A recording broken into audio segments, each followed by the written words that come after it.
March 22nd, 2010. The girl looked like one of those gothy rocker chicks he was always getting friend requests from on MySpace. They all had sort of the same look: pale, clear skin, at least one visible tattoo. Hair always that same alluring shade of raven black, usually cut in a style at least vaguely reminiscent of Betty Page. Interests always included body modification, metal, rockabilly, burlesque, and horror movies. The overall look: hot groupie backstage at a Marilyn Manson concert. Pin-up models for a new dark age. Sexy? Yeah. And this one was rocking that gothic slut look as well as any chick on MySpace. Black pumps, thigh-high black and white striped socks, very brief, and tight black skirt. Black misfit skull shirt, plump lips a shade of scarlet so vivid it was almost blinding.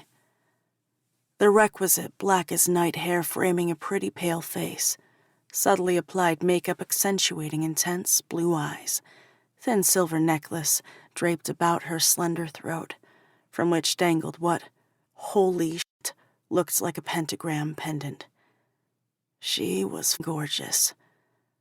Satanic eye candy, slender, but not so skinny that she looked like one of those starving Hollywood bimbos with some nice but not too dramatic curves that stretched those socks and that tight little skirt in some very interesting ways. And that tantalizing glimpse of creamy thigh visible between the tops of those socks and the hem of that skirt. Man. Rob Scott always approved those friend requests. His page was full of horror graphics and his interests all skewed in the same direction: dark. He listed Asia Argento as the person he'd most like to meet.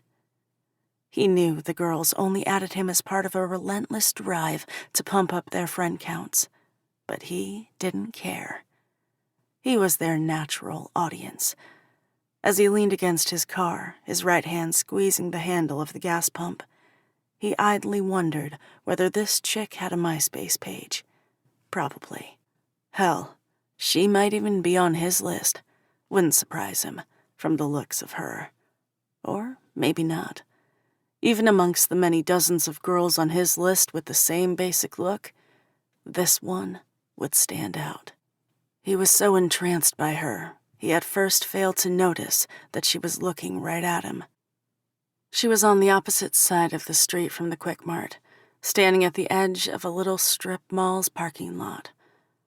Rob's heart fluttered a bit when he became aware of her scrutiny, but then he decided she was merely looking in his direction, not at him specifically, though it was hard to tell from this distance. Then the traffic cleared, and she started across the street, toward the Quick Mart, toward him.